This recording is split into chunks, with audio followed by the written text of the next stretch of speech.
Aloha and good afternoon. Welcome to This Is Now. The first parents in the U.S. to be held criminally responsible in their child's mass shooting at his high school were sentenced to at least 10 years in prison. Family members of the 4 victims killed addressed the court prior to sentencing. Christian Benavides has more.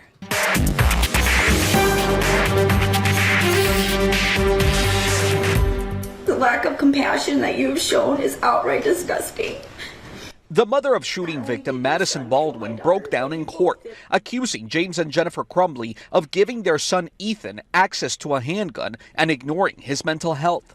In 2021, the 15-year-old opened fire at his Oxford, Michigan high school, killing 4 fellow students. Your Honor, I request that the maximum sentence be enforced, as it will never come close to the life sentence I was given.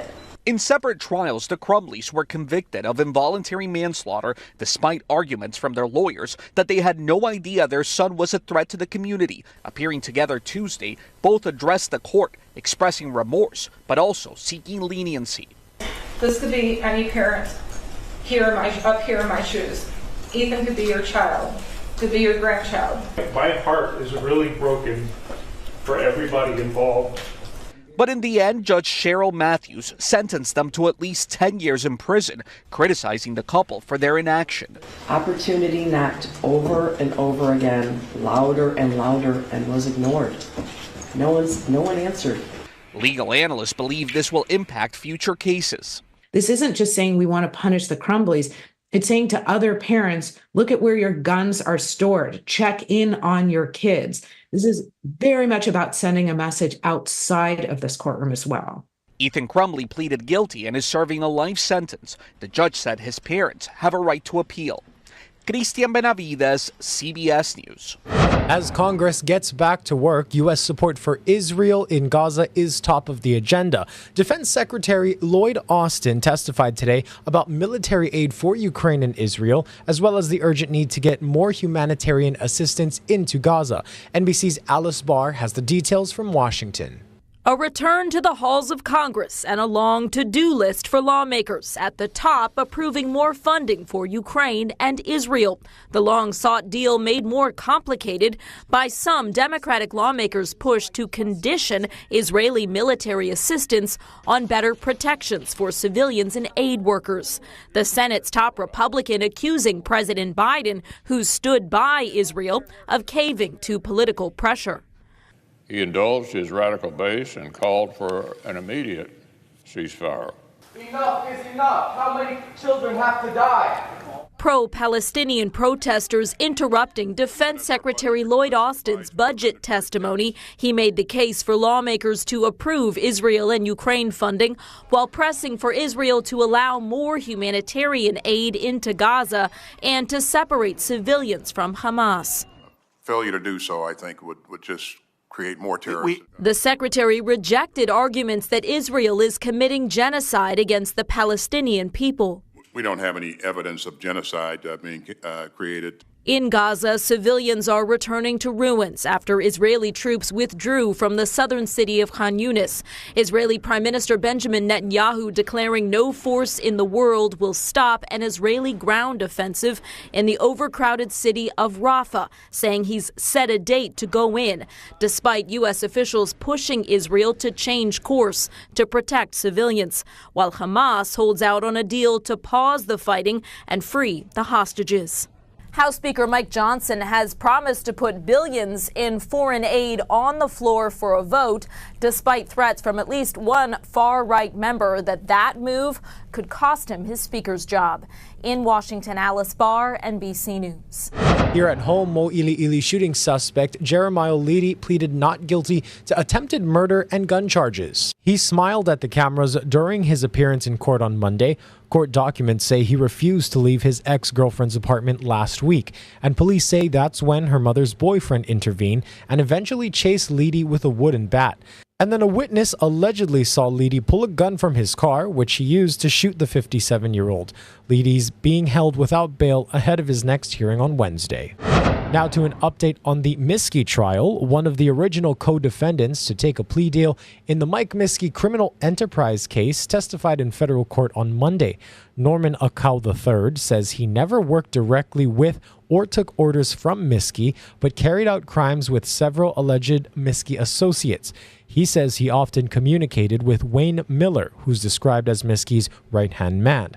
And Miller approached Akau with 2 murder-for-hire deals, including one to kill Jonathan Frazier in exchange for $50,000. Akau refused both offers. He's currently serving time in federal prison after pleading guilty to racketeering in exchange for his cooperation with prosecutors and the dismissal of gun and drug-related charges.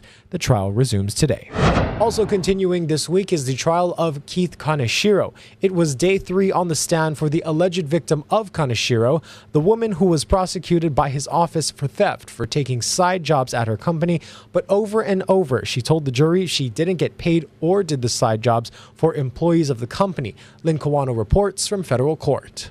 It was a lot of repetition. The architect accused of theft for working multiple side jobs spent all day on the stand Monday, explaining the backstory of those jobs. Laurel Mao spent another day testifying in the bribery trial for former city prosecutor Keith Kaneshiro and 5 employees of a politically connected engineering firm. It was more testimony for the jury about her side jobs, dozens that she worked while an architect and interior designer for Mitsunaga and Associates. Many of the jobs were part of the prosecution by Kaneshiro's office, accusing her of theft. But she said on the stand that she didn't get paid for many of them. Some were referred to by other employees, and some were jobs that the company wasn't going to take anyway because they were too small in scale. Special Prosecutor Michael Weed had her explain those jobs for hours. So we're going through these things bit by bit, brick by brick, one step at a time, so that the jury can see before cross-examination. When the defense lawyers stand up and try to make it seem like she, did all these jobs and this was theft, the jurors are going to be like, we went through all this stuff on direct exam, and I still don't understand, why you're claiming this was a theft. It looks to me more like retaliation. The government insists Kaneshiro went after Mao in exchange for campaign donations. Mao was fired and sued the company, but lost that discrimination claim in trial. Mao will be back for a 4th day on the stand Tuesday morning. I'm Lynn Kawano, Hawaii News Now. On the Valley Isle, Maui County is rejecting an offer for a plot of land to store wildfire debris. Komar Investments owns 20 acres next to the Central Maui landfill in Pu'unene, the intended permanent disposal site. The company offered 5 acres to Maui County for free on Monday, but the county says they want all 20 and plan to acquire the land through eminent domain. Officials say the extra space is needed to keep ash piles low and protected from the elements and to store municipal waste. You can't always get what you want, but you try some hard, you get what you need. And so we're simply defining what is the need. We can have an open-ended discussion that says you keep bringing over the line of waste until it is filled up at the max, and that's the gift. So it's an all-you-can-eat buffet. Engineers can come in and they will figure it out. It's a math problem, right? It's a matter of volume. X, Y, and Z is height. How much goes into that hole? Maui County has offered $830,000 to buy the 20 acres. Komar says an independent appraiser should set the value, and a third-party engineer should establish how much land is needed for debris disposal. New at noon, the state health department is investigating 2 confirmed cases of pertussis, also known as whooping cough, and officials have also identified 8 probable cases in 2 separate households without travel-related exposures on the Big Island. DOH says both households have school-aged children that attend local schools, but are in geographically distinct areas of the island. Officials are working with the families and schools to identify close contacts. No one has been hospitalized. Whooping cough is a highly contagious respiratory infection caused by bacteria, which can cause severe coughing fits up to 10 weeks or more and can lead to serious complications, especially in infants, such as pneumonia, seizures, and brain damage. Despite strong U.S. objections, Israel has set a date to invade the city of Rafah to eliminate Hamas fighters in southern Gaza, where more than 1 million Palestinians are sheltering faltering. Meanwhile, in Washington, some families of American hostages being held by Hamas had a meeting at the White House. Natalie Brand has the latest. Families of hostages held by Hamas met Tuesday afternoon with Vice President Kamala Harris as they plead for a deal to free their loved ones. We are so grateful and thankful to the American administration and Congress for all of the support, but we need results. The U.S. has been deeply involved in negotiations to release the hostages. If there is a deal on the table right now that all of the parties agree to and are willing to work with, we are waiting now, and the world waits for Hamas to get to yes. President Biden has told Israeli Prime Minister Benjamin Netanyahu he must do more to protect civilian lives in Gaza. What matters is results and sustained results. And this is what we will be looking at very carefully in the days ahead. On Capitol Hill, lawmakers pressed U.S. Defense Secretary Lloyd Austin about civilian deaths. Is Israel committing genocide in Gaza? We don't have any evidence of genocide being created. Prime Minister Netanyahu says a date has been set for a ground offensive in the southern Gaza city of Rafah, home to more than 1 million refugees. The Israelis are moving forward despite U.S. concerns. Any kind of plan to protect civilians in a serious way in Rafah, that's something we have yet to see be presented to us, and so our concerns continue. Israel's military is conducting training exercises ahead of the Rafah operation. Natalie Brand, CBS News, Washington. Arizona is the latest abortion battleground state, with its Supreme Court reviving today an 1864 law criminalizing almost all abortions. Now, reproductive rights advocates are pushing to get an abortion access measure on the ballot this November. Danya Backus has more. Arizona State Supreme Court turned back the clock Tuesday, ruling the state can enforce a law criminalizing abortions, except those to save a mother's life. That law was passed before Arizona was even a state and before women had the right to vote. Democratic Governor Katie Hobbs. I refuse to allow extremist county prosecutors to use this abortion ban to lock up women and doctors seeking or providing needed health care. The ban takes effect in 14 days. Abortion rights advocates have been collecting signatures for a ballot measure this fall. In November, we'll make history when Arizona voters overwhelmingly vote to restore abortion rights and reproductive freedom. The issue is already front and center in the upcoming presidential election. The states will determine by vote or legislation or perhaps both, and whatever they decide must be the law. Monday, presumptive GOP nominee Donald Trump announced he supports states' rights on the matter. Some conservatives have criticized the former president for stopping short of a national ban, but other Republicans back the move. The fact of the matter is he knows, and I know, that it's consistent with the majority of the American people. Democrats warn the GOP has a long game. The Trump smokescreen simply is a disguise for a Republican strategy and plan to pass a national abortion ban. The Biden campaign responded to Trump, releasing an ad about a Texas woman who made national headlines for being denied abortion services after a miscarriage. She says she may not be able to get pregnant again. Danya Backus, CBS News. Here at home, growing concerns about the health and safety risks of homeless encampments in and along drainage canals across Oahu. Eddie Dowd explains why finding solutions has been challenging. Those who live near this canal along Kalakaua Avenue say people living inside the tunnel behind me is nothing new. In fact, they claim it's been happening for decades. They say what has changed is how widespread it has become, not just here, but across the island. This video, posted Monday on the Instagram page My Kailua, shows the inside of the drainage canal. Chairs and other household items are strewn across the ground. There's rats down there and some other creepy things. Brenda, who is homeless and lives nearby, tells us she used to live in the tunnel for months. And you can hide down there a little bit easier. They're not going to chase you down there. Me and him, my friend over there, we stayed down there for quite a while until we got flooded out and then a crazy fire happened. I've worked in the area for the last 7 years, and I would say maybe it's been going on since the last 4. And it's definitely a health concern. The mayor's office in a statement said some unsheltered seem attracted to these areas because they are more concealed compared to sidewalks and parks where there is more frequent enforcement due to complaints. The city says they've taken preventative action, posting no trespassing signs in front of tunnels and sending outreach workers to connect the homeless with social services. These concerns are not new. In 2015, heavy rain swept away a homeless camp under the Kalihi Valley Bridge. In 2022, a homeless camp started expanding in the Waipahu Canal, prompting a sweep. And a year later, EMS saved 7 people swept away in the stream near Kapiolani Boulevard.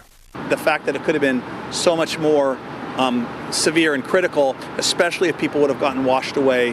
It's not just the potential loss of life, but also concerns of debris washing downstream and blocking waterways. The city says last year, about 2.5 tons of trash washed up at the Waialae Beach Park from streams in Kahala. Brenda says the same thing happened to her living in the Kalakaua tunnels. We lost all our stuff, floated past us pretty much. Officials say enforcement and cleanups will continue based on community complaints. Look for the number on our website. Eddie Dowd, Hawaii News Now. Starting June 1st, monthly parking passes will no longer be offered at the Kona International Airport. The Transportation Department says this is due to increased demand for daily parking and limited spaces. DOT says increased revenue from daily parking fees will go to improvements at the Kona Airport. This includes installing electronic parking signs, reservation systems, and adding more commercial and employee stalls. All right, let's take a live look outside at Hilo on the Big Island. Temperature there, 72 degrees. A little cloudy, but a beautiful day on this Aloha Tuesday. We're going to have a look at your forecast for the rest of the week with Guy Hagi after this quick break.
How's it on this Tuesday? The winds are in the process of slowing down, so trade winds will run at moderate speeds today. Variable winds take over by tomorrow, and that means we could see some spotty showers building up around the mountains over the next several days from tomorrow on. And on Thursday, Kauai could get some heavy rainfall from an approaching disturbance, so heads up on that. So you can see this morning, a little damp for some windward communities. Most leeward sides are still fairly dry. And with these winds running at steady speeds today, some of those windward showers might drift over to leeward sides every now and then. We can expect rainbows this morning with a few morning showers along with a fair bit of sunshine. Drier by the middle of the day into the afternoon for leeward areas. High temperatures running to about 82 degrees. And you can't rule out a stray shower or two coming in from time to time, but we're not expecting a lot of rain until that disturbance moves over Kauai on Thursday.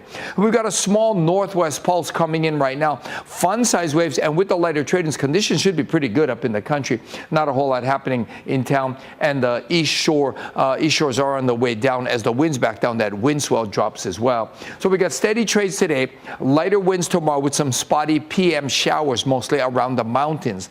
And then for Kauai, a juicy disturbance moves in. They'll likely get some heavy rain on Kauai, and some of that moisture might move across the rest of the state on Friday. And then even after that, some lingering moisture might trigger some thunderstorms into the weekend. Well, it was a solar eclipse that captivated millions across the country. Almost all of the continental U.S. saw at least a partial eclipse, and millions found their way to the path of totality. Tony DeCopel shows us the excitement that even he couldn't contain. Standing by.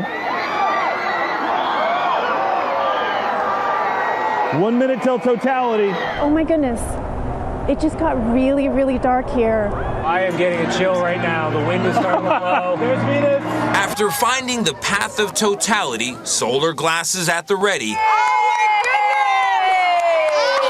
millions of Americans looked up in wonder. There it is. Look at the ring. Look at the ring. There you go. Wow. And the heavens sure did deliver.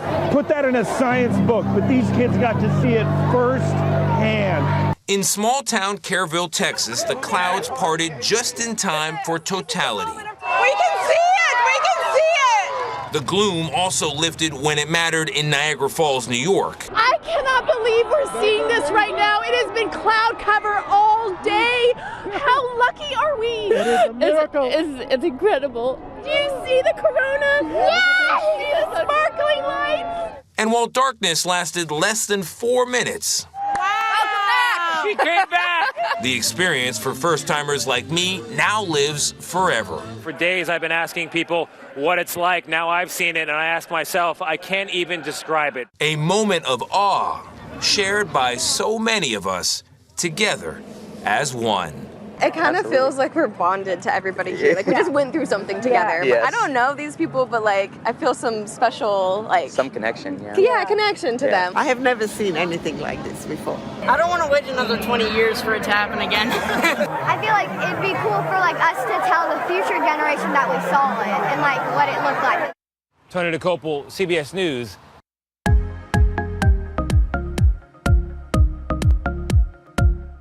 In today's Good News Now, a discovery from within the walls of a Utah home led to letters from a soldier killed in World War II being returned to his family. Eliza Pace has the details. Dorothy Switzer is 100 years old. She didn't live in Utah for almost 70 years. So imagine her surprise when she received this letter in the mail. Stephen Park was working on remodeling this historic home in Springville. Sitting at 308 North Main Street, Park was working to turn the place into a coffee and bike shop with his son. It just reminded me like when I was a kid and my dad would build things, and like I remember marking on like 2x4s. Many of us have left our mark on things, especially during construction. It's not uncommon to write your name and the date. It's like what I would have wanted as a kid was for someone to actually find the note. That's why you write the note, is so someone can find it. He was knocking out a wall in the bathroom when he noticed a crinkled paper in the debris. When I cut that out and the 2x4s fell apart, then the note just fell onto the floor. Stephen is a social studies teacher and felt he'd uncovered an important piece of history. He used Family Search and public records to learn about the man in the note, the man who had once lived in this home. Family Search had stories. What he found was that Robert Mon Barron had been killed in World War II. But Robert's only sister, Dorothy, was still living. Send a letter and let them know that, they might be interested to see the note. Stephen invited Dorothy and her daughter Becky to come to Springville to take a look at her childhood home and get the note he'd found. The note merely states, Robert Mon Barron moved in-house when 9 months old. In fall of 1922. Placed note here, September 6, 1932. Robert, who they call Bob, would have been about 10 years old, just a little boy. Bob's life ended abruptly in the mountains of northern Italy when he left a covered position to charge against artillery fire in World War II.